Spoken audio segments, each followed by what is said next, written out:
people are trying to claim real videos are deepfakes. I thought this part was particularly interesting. Their position is that because Mr. Musk is famous, and might be more of a target for deepfakes, his public statements are immune, she wrote. In other words, Mr. Musk and others in his position can simply say whatever they like in the public domain, then hide behind the potential for their recorded statements being a deepfake to avoid taking ownership of what they did actually say and do. The court is unwilling to set such a precedent by condoning Tesla's approach here. This seems like the main point.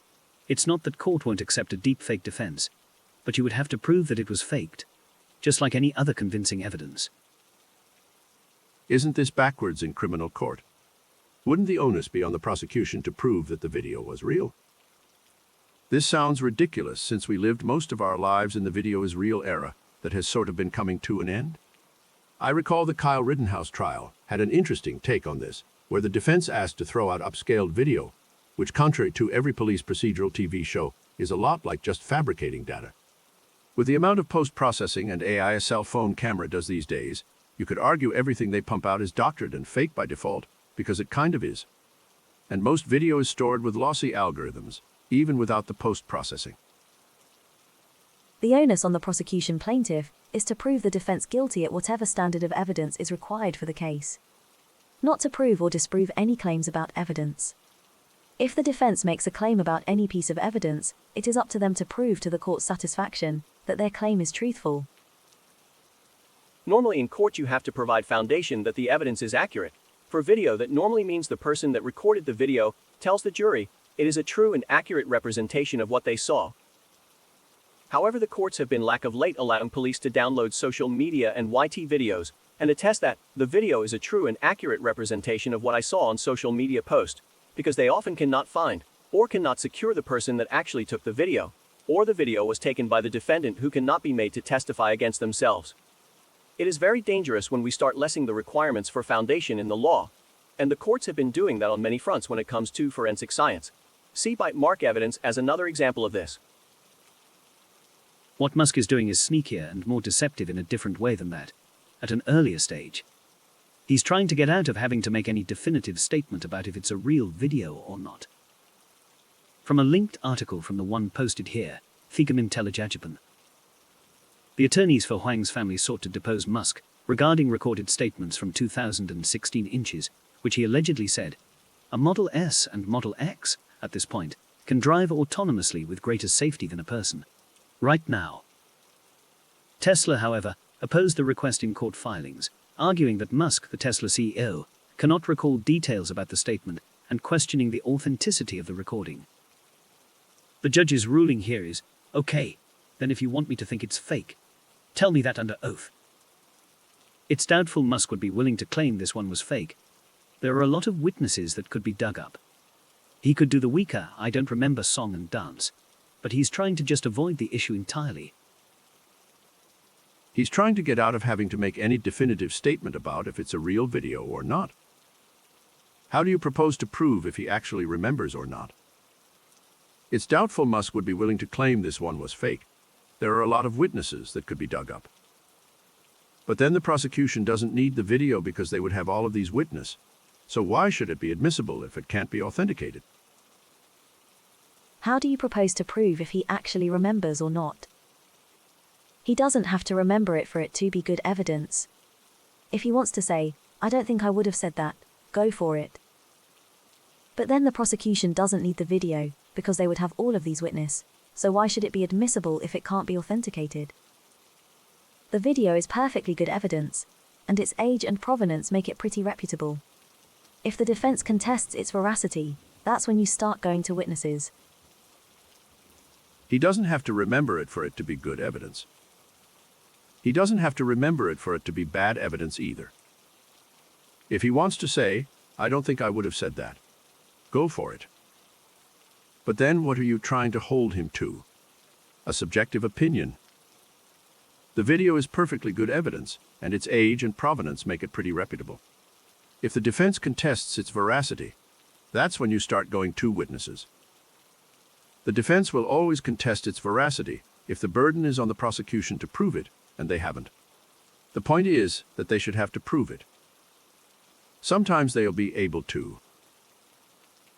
But then what are you trying to hold him to? A subjective opinion? He needs to make a claim about the evidence in question if he thinks it's fake. He doesn't. He knows it's a genuine video. Again, a vague assertion that sometimes people make deepfakes about me doesn't cut it. The defense will always contest its veracity if the burden is on the prosecution to prove it, and they haven't.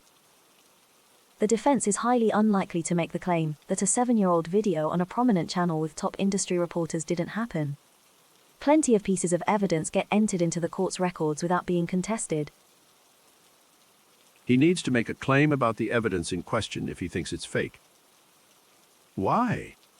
What if he thinks it could be fake and doesn't know? Why should that reduce the other party's burden? The defense is highly unlikely to make the claim that a 7-year-old video on a prominent channel with top industry reporters didn't happen. But it's not the defense claiming that it didn't happen. It's the plaintiff claiming that it did. They should have to prove their claims. And sometimes they'll be able to. Plenty of pieces of evidence get entered into the court's records without being contested. They don't get contested when the defense doesn't want to aggravate the judge by demanding proof of something they know the other party has, even if they have a right to. That's a different question than whether the other party should have the burden of proof in the cases where they might not be able to meet it. What if he thinks it could be fake and doesn't know? He will be asked to justify that belief, and that justification will be weighed against the provenance of the video. That he's not saying that is telling. Claiming the video is faked would likely hurt his credibility, given the number of times he's provably made statements of this kind. They should have to prove their claims. They have submitted it as evidence. The jury weighs if it's credible. If Musk chooses not to contest it, that's on him, not the plaintiff. He will be asked to justify that belief. Why? His lawyers could provide the same justification. Convincing deepfakes are easily produced at low cost by adversarial plaintiffs and internet trolls. That he's not saying that is telling. People are imperfect, and if you misspeak under oath, there are consequences. Testifying at all subjects you to cross-examination, which is time-consuming and subjects you to lawyer tricks by the other party. Not wanting to do it is the default. They have submitted it as evidence. The jury weighs if it's credible. First, the judge decides if it's even admissible. There are some forms of evidence so weak that they only serve to prejudice the jury, and unauthenticated video is pretty much there now. Demanding that the introducing party authenticate it should be table stakes at this point. But then the defense has to pay the cost of hiring an expert to prove it's not authentic. It's really hard to predict where the technology is headed with regards to both generating and proving the non-authenticity of deepfakes, but it is concerning that this could open up people without money to pay for defense to be ruined by people with money to pay for deepfakes. Hiring expert witnesses is what lawyers do when it comes to anything remotely specialized. Deepfakes are nothing new in this regards. The new thing is that fakes that could convince an ordinary person that they're real were in the realm of state intelligence agencies, and now they're in the realm of anyone with a computer, which causes the probability that a given video is fake to go from negligible to significant. It's also not clear if experts always can tell if something is a fake or not, if it was created by an algorithm which is less than a year old, or doesn't happen to have a lot of the artifacts that these algorithms sometimes introduce. Doesn't this also mean that a deepfake presented as evidence of crime makes you guilty until proven innocent? No, just that you can't hand-wave away all video evidence by saying deepfake. It's no more guilty until proven innocent than a signed confession means you're guilty unless you prove it fake. That's the whole point of a trial zero. It also depends on the court in question. I.e., in my recent criminal jury experience, if I were to pretend deepfakes were used, then it wouldn't be on the prosecution to prove that the video is without a doubt real, but rather that a reasonable person would believe that the video is real, which is quite open to interpretation. For a jury, I think it would come down to how convincingly the defense argued that the video is a deepfake. Just saying the words, "it's a deepfake," hypothetically shouldn't be enough to convince a reasonable person to believe all video evidence is now fake without concrete evidence, if any is even possible, from the prosecution. Disclaimer: I'm quite unfamiliar with the nuance of the legal system. But I keep using the words reasonable person because this was hammered into us in the jury. We were given a small book of legal definitions related to the criminal case, and just about every page framed each definition around a reasonable person. This seemed to be how the state defined any nuance between the English language and strict logic. This would, I imagine, help mitigate a hypothetical defense of all evidence is faked, or WE. I think the reasonable person standard is used for evaluating whether someone's behavior is okay.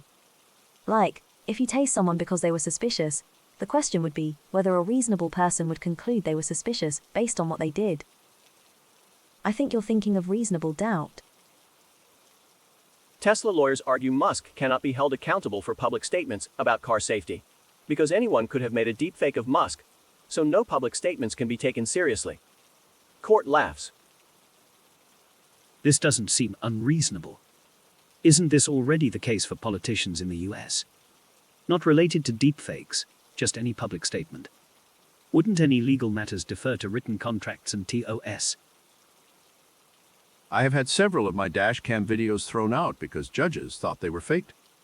Even when I uploaded the video to YouTube within 24 hours of the wreck, the judge said I had years to fake it.